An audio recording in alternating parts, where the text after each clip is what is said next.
Alrighty, trailer number 1. I have approximately 5-6 hours to do that. That includes rendering time, and that includes dinner. So, what's up, guys? It's Daz here, but you don't really care, because I'm about to do the Nintendo Land trailer. That hurt my own ears, oh boy. Before we get started, wait, what am I talking about? Let's start now. First, let's watch the Nintendo Land trailer.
Alright, now that 1.5 minute trailer is over, let's go and analyze it.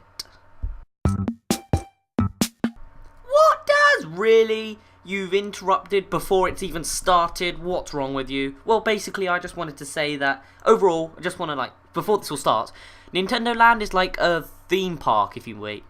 It's like you go into this main little centre and there's all these archways, you go through them and you get into little mini games. So I guess it's sort of like an arcade game. Well, no, it's not actually. It's like an arcade. It's like arcade games in an arcade game. Yes, it's like Inception, except that, there's no void. But we do have to go deeper into the trailer, that means. So let's continue. Competitive attractions. So, this is the first minigame in the competitive attractions section. Yeah, that's how we'll call it. Now, gee, I wonder what it's supposed to be. Oh yeah, it's Animal Crossing Sweet Days and little mini title Eat and Run. Now, if I look at the logo there, it looks like there's a person with a fork who attacks the person, it's just a person who eats the food, and as you can see there, they can shake the trees like you can in the actual Animal Crossing games, and then all these fruits and treats and flowers, not really flowers, but they have to eat as many as they can and run away from the person with the fork, which we can actually see on the bottom left screen, but on the right of that screen, if that makes sense. I think it does. It makes sense in my head, so yeah. Although, if you look at the gamepad, you can see in the top right it says ZR to tackle. So this guy clearly controls the fork guy. And if you look back at the four split screen players, they can press 1 to toss their fruit at probably the fork guy to slow him down and stun him so they can get away. So it's sort of like a eat and run. You can either save them and run away, or you can attack him and lose a bit. So yeah, let's go and continue.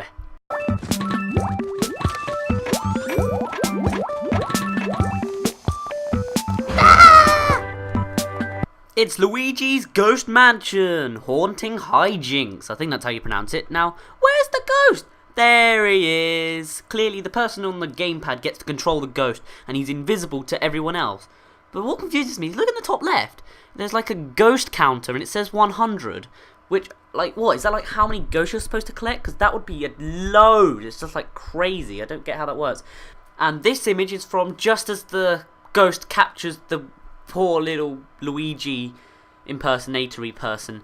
And if you look on the gamepad screen, you can see that three double exclamation marks have come up. It's sort of like a Solid Gear snake thing, which is like ring, you know, that sound when like there's you know what I mean, when someone realizes it. And it sort of reminds me of Pac-Man, how like now, like the ghost has become the hunted when you get the fruit, except now the ghost has got the person.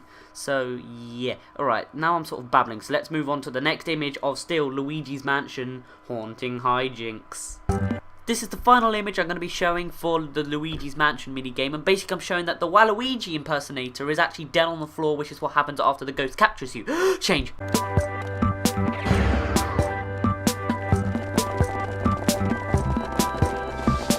Alright, and for our third minigame we have Mario Chase Hot Pursuit, where we can see that the 4 toads need to capture the 1 Mario. And if you look at the bottom of the toad screen, you've got the bar saying how close or far you are from the Mario person. And also, the gamepad user is the person who actually controls Mario. But it's kind of, oh yeah, I was gonna say it's a weird angle, but with that you can sort of see the map, and like you can see a bit further out than what the toads can see. And something else I want to mention is I just love this background. It's all colourful, and I'm colourblind, so that's saying something. And like you can see, it's still like a, wow, I'm babbling weirdly. Anyway, no, it's like a weird version of the Mario world. Like in the top left, you can see the mushroom and the star symbol on the wall. On the top right, it reminds me of cake. The bottom right, you can see the question block, which you hit, you know, and you get whatever item, but I don't think that's the case in this situation. And then in the bottom left, you can see, well, Mario, you know, running in a straight line. Is that, now I think about it, is that map like a toad mushroom? Because it does sort of resemble one to me, but anyway, yeah. So, you know, you've also got the background, which I just kind of love. Anyway, I think that's all about we can depict from this little minigame. Let's move on to the second section of the trailer. Solo attractions.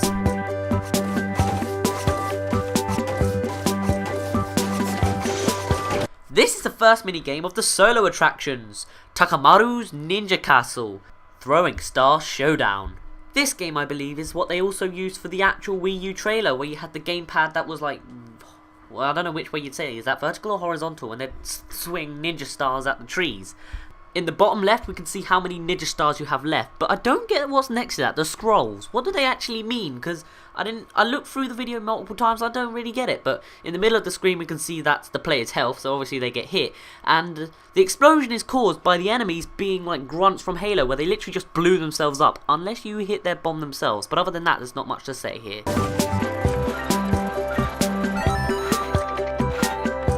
Welcome to Donkey Kong's Crash Course. Full tilt obstacle course. Now I gotta admit, this game does look kind of easy to play, because it looks like you control the platforms, I'm guessing, where like you just press a button and each platform will like interact in a different way. Like for here, you can see like you press the whatever button it is, maybe even shake the gamepad, and the whole thing jumps up so you can move along, and you have to collect all the bananas. Is that Pauline over there? I think that is. That's really cool that they're actually bringing up these new characters again. Well, new characters, really old characters, because you know we always thought Pauline died and got, I don't know, slapped round the face by Princess Peach, and then she's non-existent anymore. Why didn't she use that in Brawl? Anyway, but it seems like they've brought her back, unless that's just me being stupidly colourblind and it actually turns out to be Princess Peach, with like she's become modern and dyed her hair and dress and all that, but I doubt that. But yes, in the bottom right you can see that the Mii character has 4 lives, because there's obviously, like in the clip before, you could see a swingy hammery thing which would smack you around the face. In the top left you have the timer, which for some reason has a decimal point in it. It's just the way they timed it. You know, I know how decimal points work, but it's just weird how they've structured that, in my opinion. And then you can gain up points through, I'm guessing, collecting bananas and timing, and yeah, that's about it. So I think that's all we can depict from this. If you can think of more stuff to depict from any of these, write a comment below, because I might as well use this as an opportunity to say it now. I'm talking really fast. Let's move on. I say that too much. Balloon Trip Breeze. Float with the wind. And daytime you can go and you have to fly and attack all the balloons and pop them all. You only have 1 life at the beginning anyway. And all the Miis are cheering you on. Yay! But at night time, dun dun dun, there are spikes everywhere, so they're actually going to be hazards and you might actually lose your lives. But you have 3 lives by now, so it should be okay. But what's in the question mark bubble? Team attractions.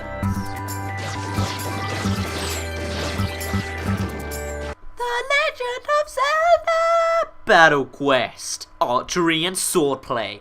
Here we can see, if you haven't noticed already, we're in Nintendo Land. And what I don't get though is with the gamepad seems to be the exact replica of the bottom right screen. I don't actually see what's different. Does he help in some way with archery or something? I don't get it. And in the middle of the screen you've got the shared hearts, and I guess in general what you're supposed to do is collect rupees and kill monsters. Sounds about right.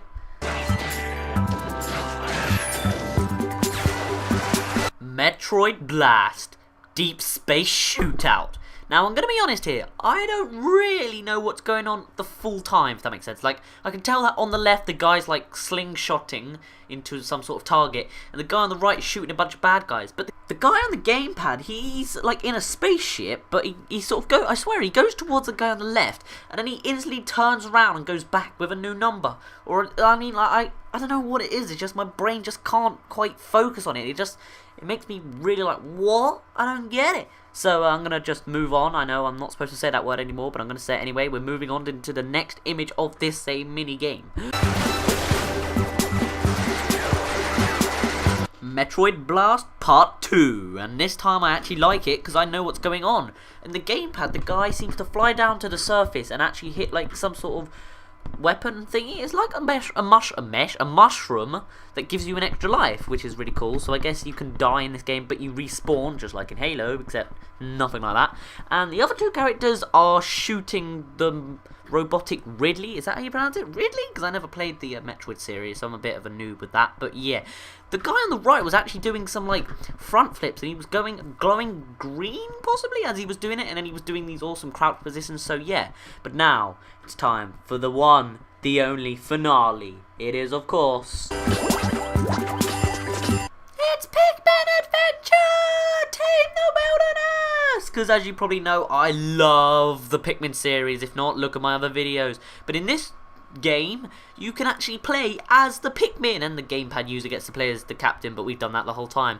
Each, like, Pikmin can individually attack their own enemy, which is kind of not new, but yeah. And like, if you look in just above the captain, there's a little heart container, and you grab that and you'll either get another heart container. Oh god, I'm talking all Zelda-y on you, but you know what I mean. Or it might regenerate health, but I think you just get a new heart container like you do in Zelda. So yes, that's all we can depict from this at the moment, because you've also got I guess you've got the bomb enemies on the right, but that's about it. Because remember, with every Pikmin cave, cavern, place, location, there's always a big bad boss.